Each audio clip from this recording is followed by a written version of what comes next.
हरि ओम।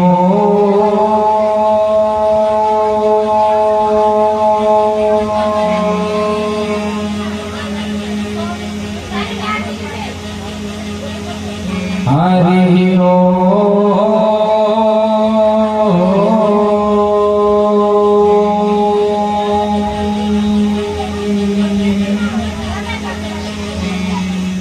हरि ओम।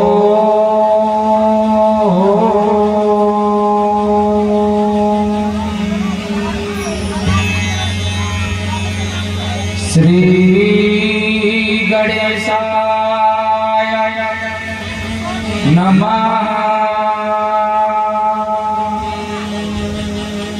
श्री सरस्वत्यै नमः। श्री गुरुवे नमः।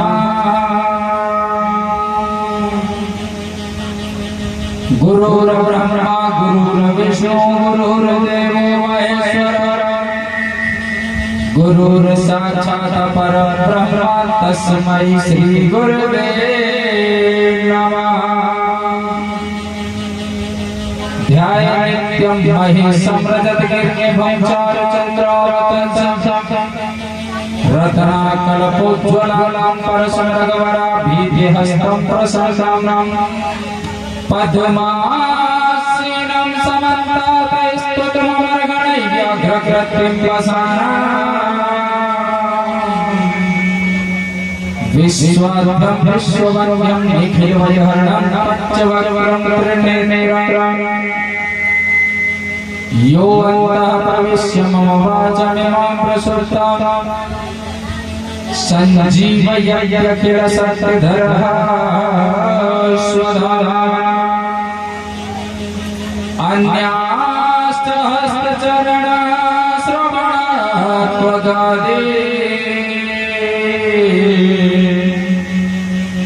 प्राणानमो भगवते पुरुषाय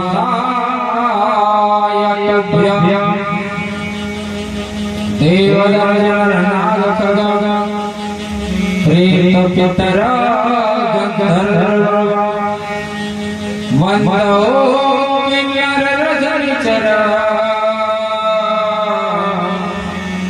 कृपा करमो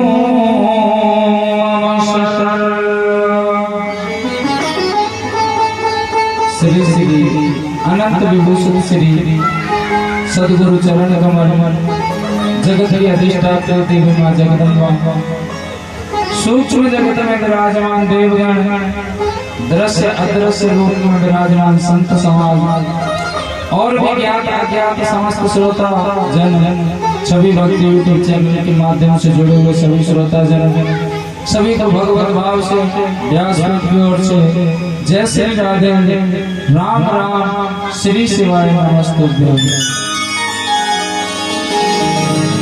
आपकी कॉलोनी में चल रही भगवान शंकर की प्रत्यक्ष मूर्ति श्री आनंद शिव महापुराण दिव्य कथा का चतुर्थ दिवस यानी चौथा दिन है। तो आइए अपने मन को महादेव चरणों में लगा करके वाणी को पवित्र करते हुए भगवान नाम कीर्तन के सहारे से प्रवेश करना है। आप सभी को हमारे साथ बड़े भाव से कीर्तन गाते हुए ताली बजाते हुए कीर्तन का गान करना है।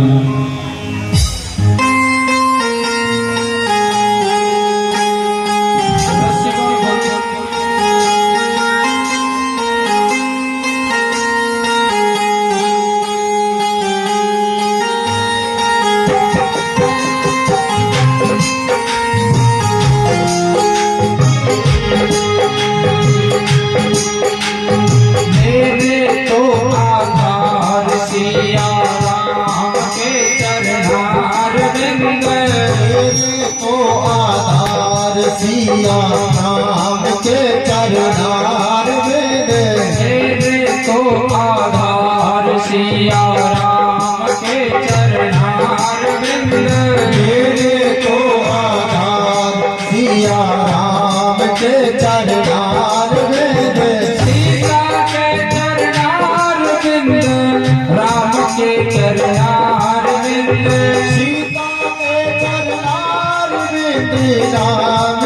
चरणार बिंद, सीता के चरणार बिंद, राम के चरणार बिंद, सीता के चरणार बिंद, राम के चरणार बिंद, गौरा के चरणार बिंद, भोले के चरणार बिंद।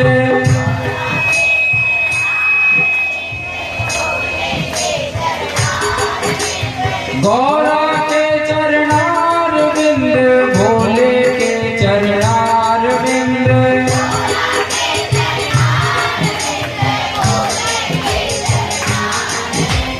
मेरे तो आधार शंभु बाबा के चरणार बिंद, मेरे तो आधार शंभु बाबा के चरणार बिंद, तेरे तो आधार। हर महादेव।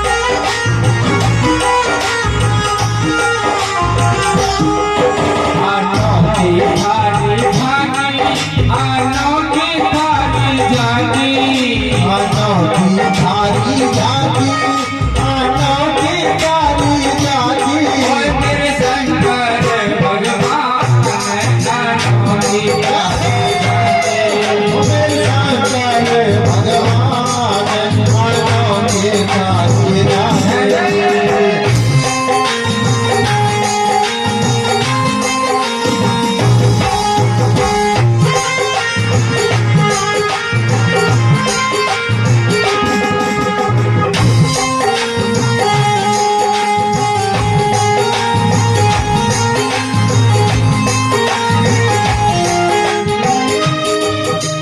नंदी के चरणार बिंद, हनुमत के चरणार बिंद,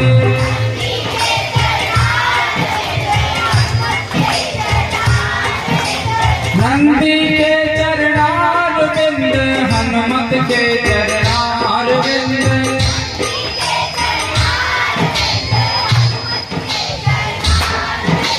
ब्रह्मा के चरणार बिंद, विष्णु के चरणार बिंद,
भक्तों के चरणारविंद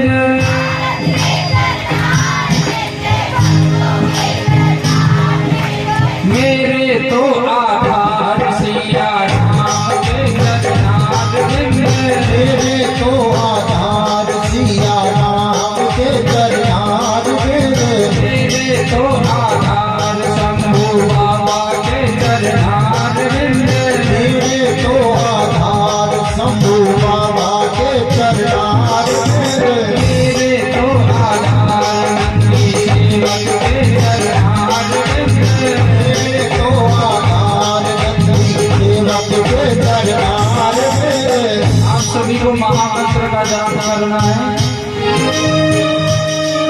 इस महामंत्र को जपने से इस महामंत्र को जपने से कट जाते हैं सारे गम। श्री शिवाय नमस्तुभ्यं श्री शिवाय नमस्तुभ्यं श्री शिवाय नमस्तुभ्यं श्री शिवाय नमस्तुभ्यं श्री शिवाय नमस्तुभ्यं श्री शिवाय नमस्तुभ्यं श्री शिवाय नमस्तुभ्यं श्री शिवाय नमस्तुभ्यं आत्म संबल देने वाला श्री शिवाय नमस्तुभ्यं आत्म संबल देने वाला श्री शिवाय नमस्तुभ्यं तन मन पावन करने वाला श्री शिवाय नमस्तुभ्यं तन मन पावन करने वाला श्री शिवाय नमस्तुभ्यं सबके संकट हरने वाला श्री शिवाय नमस्तुभ्यं सबके संकट हरने वाला श्री शिवाय नमस्तुभ्यं मोक्ष मुक्ति को देने वाला श्री शिवाय नमस्तुभ्यं श्री शिवाय नमस्तुभ्यं श्री शिवाय श्री शिवाय नमस्तुभ्यं श्री शिवाय नमस्तुभ्यं श्री शिवाय नमस्तुभ्यं श्री शिवाय नमस्तुभ्यं श्री शिवाय नमस्तुभ्यं श्री शिवाय नमस्तुभ्यं चारों वेद पुराण भी बोले चारों वेद पुराण भी बोले गंगा यमुना छिपरा बोले गंगा यमुना छिपरा बोले मुरलीधर की मुरली बोले मुरलीधर की मुरली बोले रमाकांत के साथ बोले श्री शिवाय नमस्तुभ्यं श्री शिवाय नमस्तुभ्यं श्री शिवाय नमस्तुभ्यं श्री शिवाय नमस्तुभ्यं श्री शिवाय नमस्तुभ्यं श्री शिवाय नमस्तुभ्यं श्री शिवाय नमस्तुभ्यं श्री शिवाय नमस्तुभ्यं भाई बहनों आप भोलेनाथ के पंचाक्षर मंत्र का जाप करते हुए चलेंगे। ओम नमः शिवाय हरि ओम नमः शिवाय ओम नमः शिवाय हरि ओम नमः शिवाय ओम नमः शिवाय हरि ओम नमः शिवाय ओम नमः शिवाय हरि ओम नमः शिवाय ओम नमः शिवाय हरि ओम नमः शिवाय नमः शिवाय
हरि ओम नमः शिवाय। बोलिए शंकर भगवान की जय हो। श्री शिव महापुराण की जय हो। हनुमान जी महाराज की जय हो। बस्ती माता की जय हो। जगत जननी जगदम्बा मैया की जय हो। वृंदावन बिहारी लाल की जय हो। राधे रानी सरकार की जय हो। नमः पार्वती पते हर हर हर महादेव शंभो। आपकी कॉलोनी में चल रही कथा श्री शिव महापुराण का आज छठवां दिन है। तो कोई भगत बता सकता है? तुम मोहन कैसे बिगाड़ रहे हैं आपस में? आई होगा कुछ गलत बोल दिया नहीं? अच्छा काय हो ना, मैं तो रुको पढ़ूं, तुम बताओ काय बात है? अच्छा चौथा दिन है, मैंने समझी हूँ करी महाराज जी रुक जाओगे। चौथा दिन बता रही, चौथा दिन बता रही, तो मैंने कौन सा बताया? अच्छा छठवां बता दिया नहीं? हाँ चौथा कैसे है वो? हाँ चलिए आज मान लिया चौथा दिन है कथा का। तो कोई भगत बता सकता है कल कथा को किस जगह विराम दिया गया? अच्छा मुझको ऐसे लगता है गलत बता रही है, तुम बताओ। बता सको मैया इधर कल कथा में कौन कौन आया था? पीछे से 2-3 मैया आई। अच्छा तो बताओ कल कथा को कहाँ विराम दिया गया था? ये तो कुछ और ही बता रही है, समझ में ना आ रही है। नहीं पता तो ये जो बता रहे हैं वहीं से चालू कर दे। फिर ये बता रहे हैं कि कल एक चोर को भोलेनाथ ने कुबेर भंडारी बना दिया। विदुर जी के वो तो दृष्टांत था, वो तो एक समझाने के लिए था।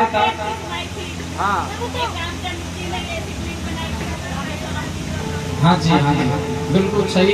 और इसी तरीके से भक्त होने चाहिए। बोलिए शंकर भगवान की, श्री शिव महापुराण की जय हो। नमः पार्वती पते हर हर हर महादेव शंभो। कल की कथा में सोनकादि ऋषियों को सूत जी ने महादेव की पूजा के बारे में बताया कि किस प्रकार की विधि विधान से करनी चाहिए और कैसे किस सामग्री से करनी चाहिए। ऐसी बात है। दूसरा बेलोपत्र का महात्मा में बताया था। सूत जी आज बता रहे हैं भस्मी के बारे में। सोनकादि ऋषि कह रहे हैं कि क्या ये बताइए जो भोलेनाथ सिर पर यानी मस्तक पर भस्मी का जो त्रिपुंड लगाते हैं उसे कौन कौन लगा सकता है और किस प्रकार लगा सकता है और इसको लगाने का फायदा क्या है? हाँ ये तो फूटेंगे बेटी आज उद्यमी का जन्मदिन जो है तेरी टांग वाला तो ऐसे याद धूम धड़ाके करवाता हुआ।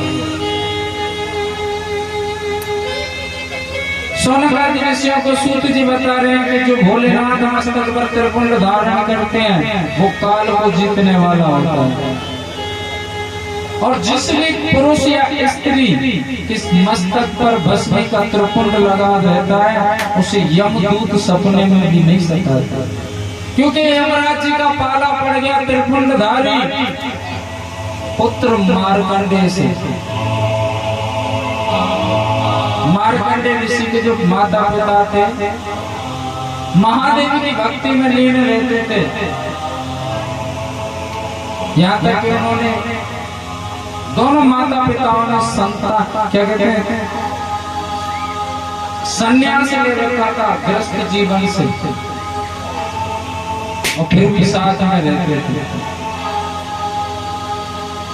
कहते जब वो दोनों पति पत्नी अगर किसी बालक को देखते उम्र तो उनकी हो ही गई थी, बुढ़ापा आ गया तो बालक को देखते तो करुणा आ जाती थी। बालक जो छोटे होते हैं ना ये मन को मोह लेते हैं और भगवान का रूप भी होते हैं। कहते हैं बच्चे भगवान का रूप होते हैं। और बाकी में सही बात है। और कछु तो गज्जू जैसे भैया ये तो शैतान का रूप है।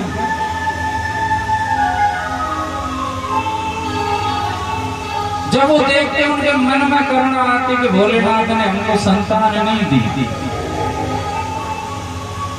मार्कंडेय ऋषि के जो पिता थे उन्होंने कहा कि देवी चिंता क्यों करती है, हमारा भोलेनाथ सर्वस्व देने वाला है, चलो हम भोलेनाथ से ही मांगते हैं जाकर। भोलेनाथ की तपस्या की भोलेनाथ प्रसन्न हुए। उन्होंने कहा कि प्रभु हमको संतान चाहिए, हमारी भी इच्छा है। भोलेनाथ ने कहा बोले आपके जीवन में पुत्र नहीं है। मैया बोले पुत्र बाबा अगर आप चाहो बेटी डिस्टर्ब हो मत करो। हाँ ये लगा लेंगे बाद में अभी रख दो।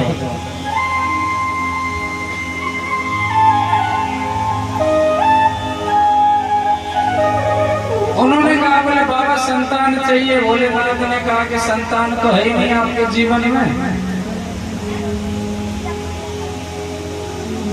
उनकी मैया बोले प्रभु आप चाहो तो क्या नहीं दे सकते हो, आप तो सर्वस्व देने वाले हो।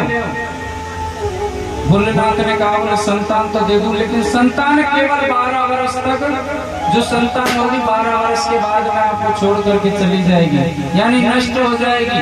माता पिता ने सोचा बोले कोई बात नहीं 12 साल के लिए हो, कम से कम जो बांझ शब्द है वो तो मिट जाएगा।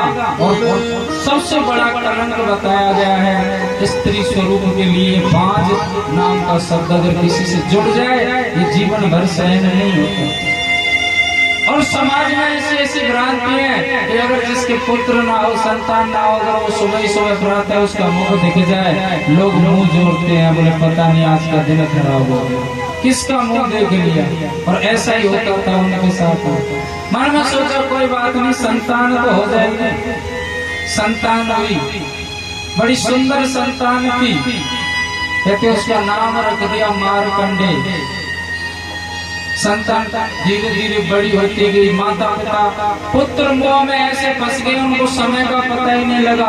6 बरस निकल गए और 6 बरस के बाद जब मार्कंडेय खेल रहे थे तो उनको देख करके पिताजी बोले अपनी पत्नी से बोले आज आप बड़े खुश हो रहे हैं इसकी लीलाएं देख करके, लेकिन आपको पता नहीं ये हमारे साथ केवल 12 वर्ष के लिए।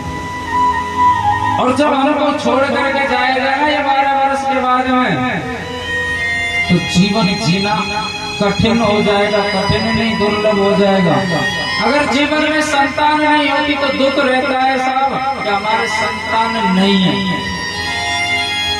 संतान नहीं है, तो शायद उस दुख को तो सहन कर लेते हैं, चलो कोई बात नहीं। और संतान होने के बाद में उसके मोह में फंस करके और वो संतान अगर मर जाए तो कहते हैं ऐसा दुख कभी जीवन में महसूस नहीं करता व्यक्ति जितना संतान का नष्ट होने का।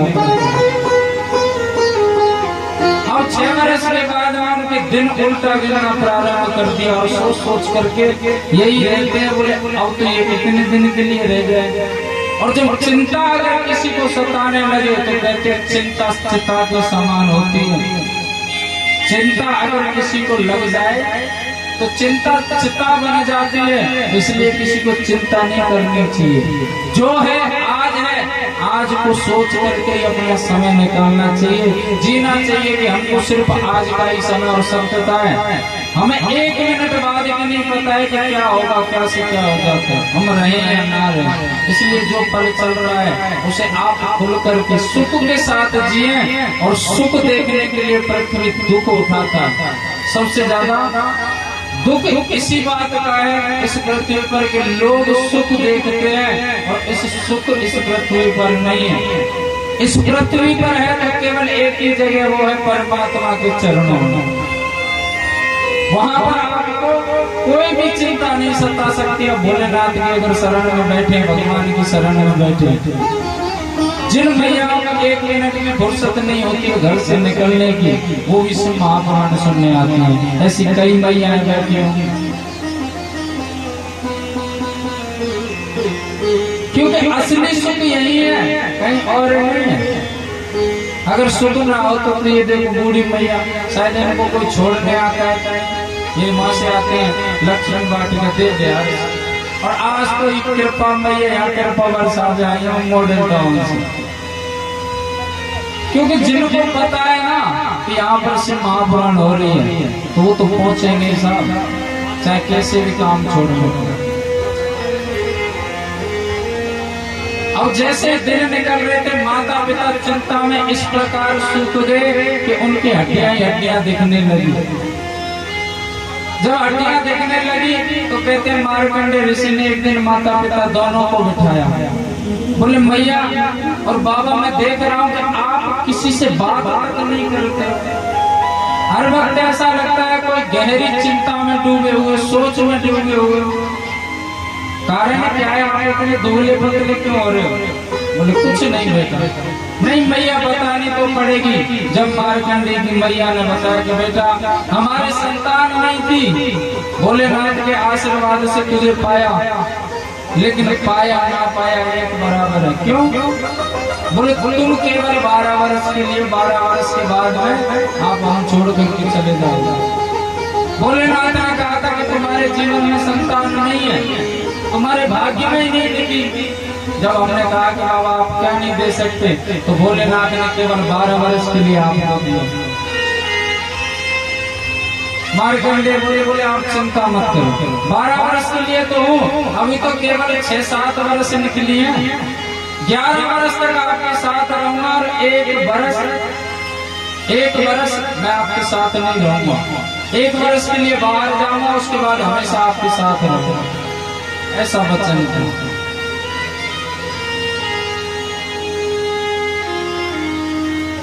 हाँ आज तो मुझे काम करना है, पत्र की तो बहुत धतूरे प्रसाद मत बांट दी दो। हाँ भांग से भी भयंकर चढ़ जाएगा।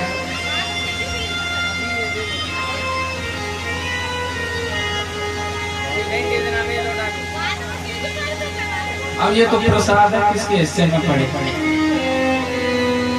बोलिए शंकर भगवान। अरे मैया देखो कैसे धूप में भजे चले आ रहे हैं।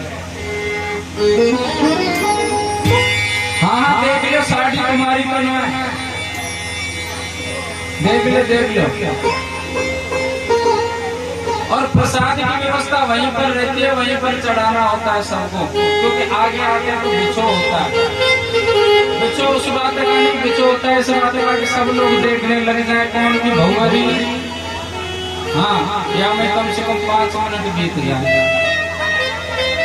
जब मार्कंडेय ऋषि ने अपने माता पिता की बात सुनी तो मार्कंडेय ने कहा, बोले मैया आप चिंता ना करें, और बाबा के आंसू पोंछ करके कहा, बोले 11 वर्ष तक आपके साथ रहूंगा और 1 वर्ष के लिए जाऊंगा, 1 वर्ष के बाद में फिर मैं कभी भी आपको छोड़ करके नहीं जाऊंगा। लेकिन बेटा तू तो 12 वर्ष के लिए है। बोले 12 वर्ष के लिए? जिसने मेरी उम्र 12 वर्ष की दी, आपके नसीब में नहीं थी संतान, फिर भी 12 वर्ष के लिए दी थी ना। और वही जो 12 वर्ष की उम्र कर सकता है वो 100 वर्ष की भी कर सकता है, आप चिंता ना करें।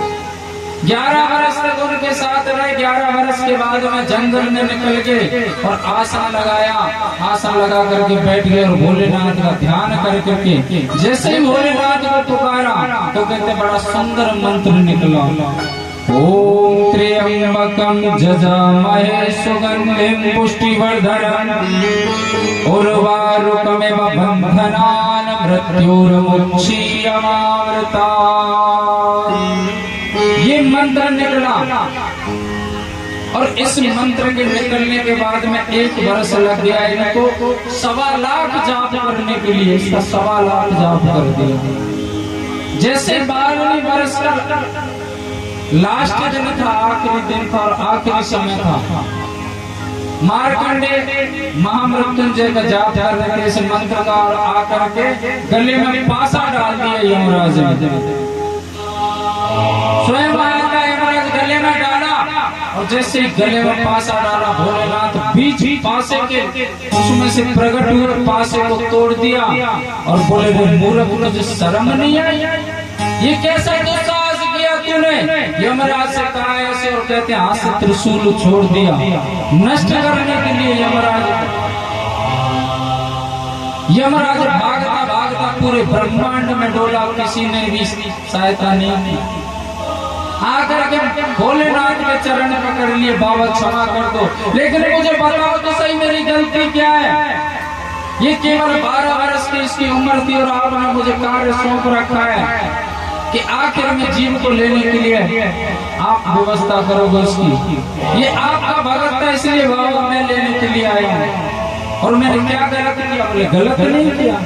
ये भजन कर रहा है और भजन करता हुआ व्यक्ति ब्रह्म समान होता है और ब्रह्म पर तू आघात करता है। बाबा लेकिन ये 12 वर्ष के लिए था। बोले 12 वर्ष के लिए था, लेकिन आज के बाद ये बालक जब तक चाहेगा जब तक जिएगा, इसकी उम्र 12 वर्ष की नहीं। तो प्रभु मेरी क्या गलती है? मुझे तो क्षमा कर दो। क्षमा मांगनी है तो मारकंडे से मांग। इसने जो मंत्र आज प्रकट किया है, इसकी मैं महामृत्युंजय की संज्ञा देता हूँ। इसे महामृत्युंजय के नाम से जाना जाएगा। अगर जीव मृत व्यक्ति पर भी, मृत आत्मा पर भी इसका प्रयोग कर देता है कोई, तो कहते हैं वो व्यक्ति भी जीवित हो जाता है, चाहे हो 5 सेकंड के लिए। इसको महामृत्युंजय की संज्ञा दी भोलेनाथ ने। और जो बालक 12 वर्ष के लिए था, 12 वर्ष से उठा करके उसको ये कह दिया कि जब तक तू चाहेगा जब तक जिएगा, उम्र निर्धारित नहीं की भगवान। कहते हैं इस मंत्र को जो मंद बुद्धि बालक होते हैं पढ़ने में मन नहीं लगता। अगर उनसे नित्य 5 बार जाप करवाया जाए प्रातः सुबह, तो कहते हैं उनकी बुद्धि भी तीव्र हो जाती है। ओम त्र्यंबकं जजामहे, ओम त्र्यंबकं जजामहे, सुगंधिं पुष्टिवर्धनम्, सुगंधिं पुष्टिवर्धनम्, उर्वारुकमिव बन्धनान्, उर्वारुकमिव बन्धनान्, मृत्युर्मुक्षीयमामृता, मृत्युर्मुक्षीयमामृता। बोलिए मृत्युंजय महादेव की जय हो। कहते यमराज को फटकार लगाई और कहा बोले तुझे ये नहीं देखा कि ये समाधि में बैठा है भजन कर रहा है, और तुझे ये नहीं पता कि ये भगत किसका है। कम से कम मस्तक पर लगा भस्मी का त्रिपुंड तो देख लेता। अगर आज के बाद में जिस व्यक्ति के मस्तक पर त्रिपुंड लगा है, अगर तू उसे सताता है या तेरे दूत सताते हैं, तो मैं तुझे हमेशा के लिए भस्म कर दूंगा। भोलेनाथ ने वरदान दे दिया। और कहते हैं भस्मी के तो फायदे फायदे। आप किसी काम से जाते हो, आपका काम नहीं बनता हो, भोलेनाथ की भस्मी का त्रिपुंड अगर मस्तक पर लगा हो तो वो कार्य बनने में समय नहीं लगेगा। आप आजमा करके देखना इसे महापुराण के अचूक उपायों को। कहीं जाते हो काम नहीं बनता, भस्मी लगा करके जाइए। त्रिपुंड लगाना नहीं आता तो टीका लगा ले भस्मी का, और वो काम उस दिन बन जाएगा। बच्चों से जाप, केवल बच्चों को ही जाप के लिए प्रक्रिया नहीं बताई, उसको सबको उच्चारण करना चाहिए प्रातः 5 बार। अब कहो कि हम नहाए नहीं कैसे करें, तो भोलेनाथ की पूजा में कल ही बता दिया था कि कोई भी नियम नहीं है। आप सोते हुए जाप कर सकते हैं, जागते हुए भी कर सकते हैं, खाते हुए भी कर सकते हैं, पीते हुए भी, नहाते हुए बिना स्नान किए ऐसे भी कर सकते हैं, लेकिन नित्य 5 बार करना चाहिए।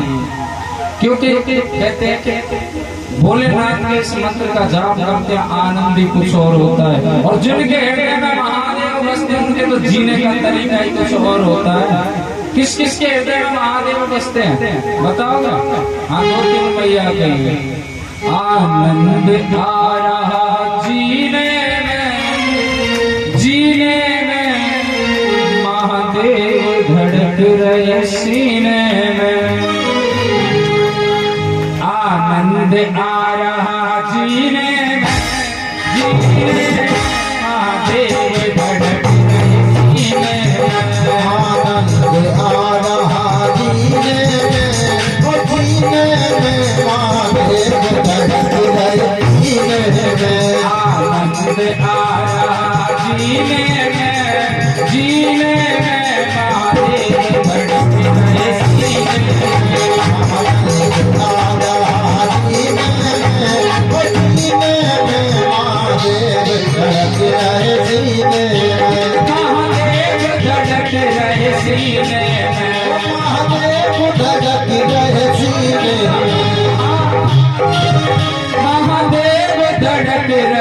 सीने में, महादेव धड़क रहे सीने में, बाबा घर आओ सावन महीने में, हर सीने में महादेव धड़क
ऐसी मस्ती है अमृत को पीने,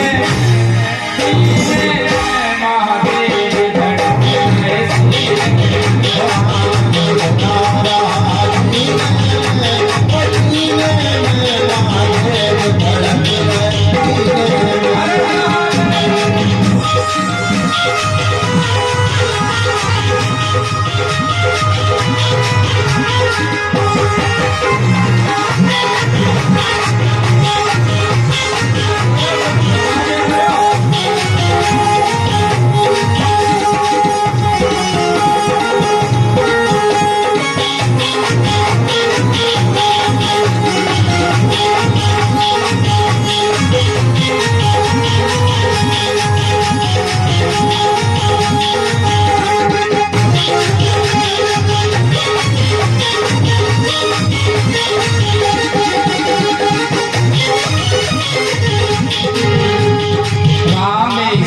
में आप विराजे, रामेश्वर में आप विराजे, रामेश्वर में आप विराजे, रामेश्वर में आप विराजे, मस्तक पर चंद्रमा साजे, मस्तक पर चंद्रमा साजे, मस्तक पर चंद्रमा साजे, मस्तक पर चंद्रमा साजे, मेरी तस्वीर दिल की नगरी में,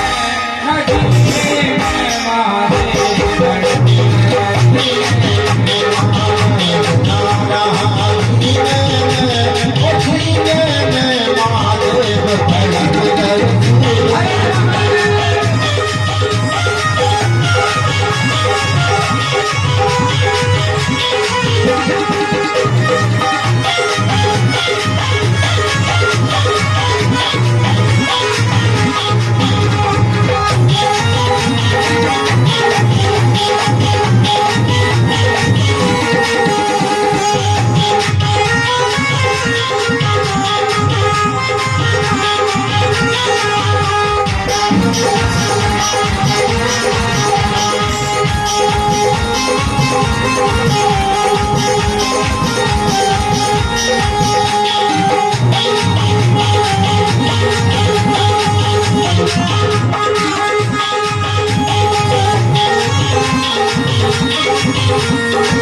है।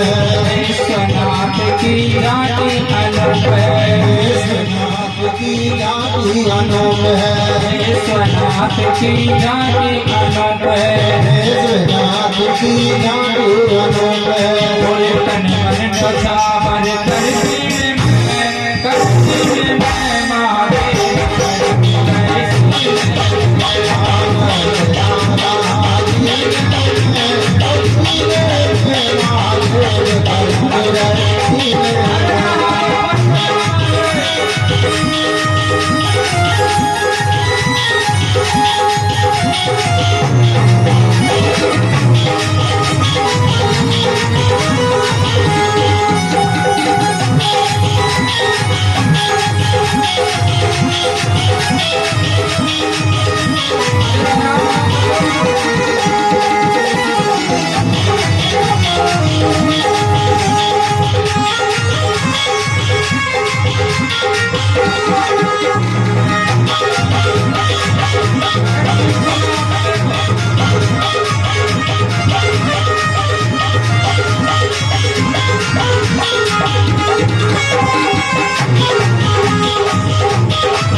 सब अपना काम में लगे पड़े।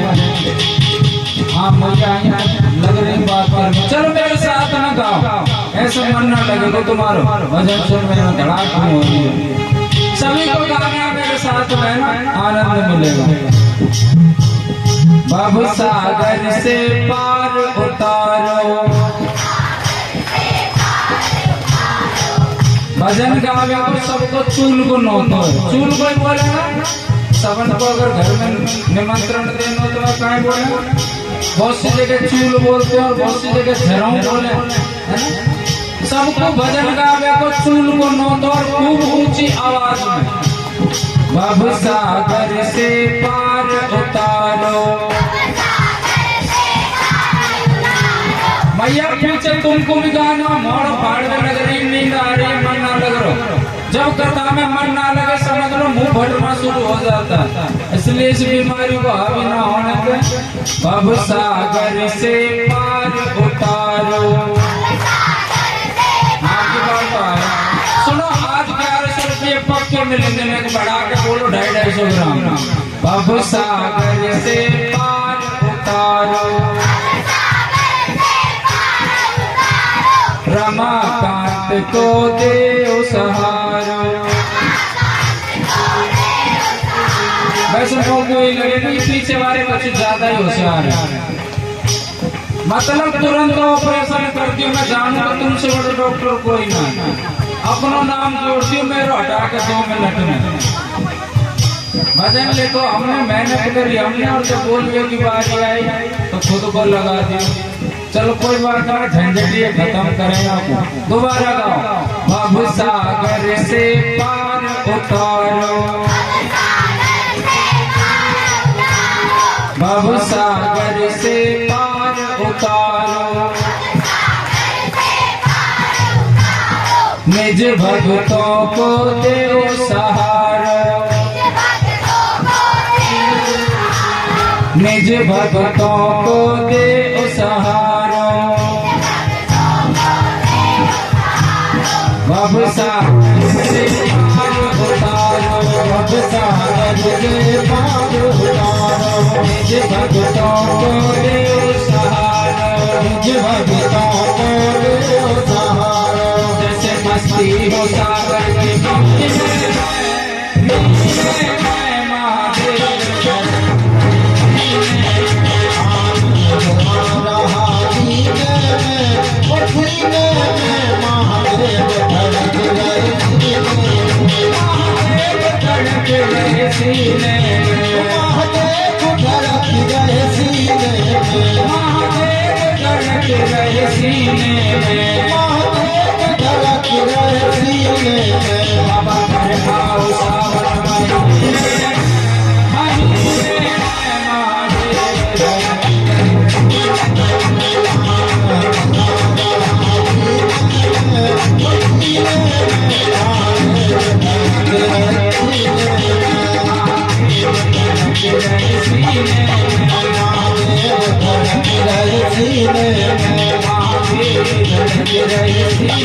महादेव धड़क रहे सीने में महादेव धड़क रहे सीने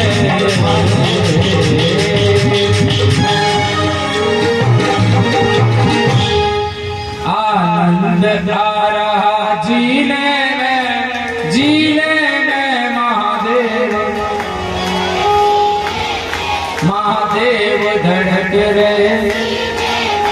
अगर किसी की बुराई भी करे ना तो थोड़ी सी ऊंची आवाज हो तो भजन है। हाँ आनंद आ रहा बढ़ा ले 50 ग्राम थोड़ी सी। आनंद आ रहा आनंद आ रहा महादेव धड़क रहे महादेव धड़क रहे। बोलिए शंकर भगवान की श्री शिव महापुराण की नमः पार्वती पते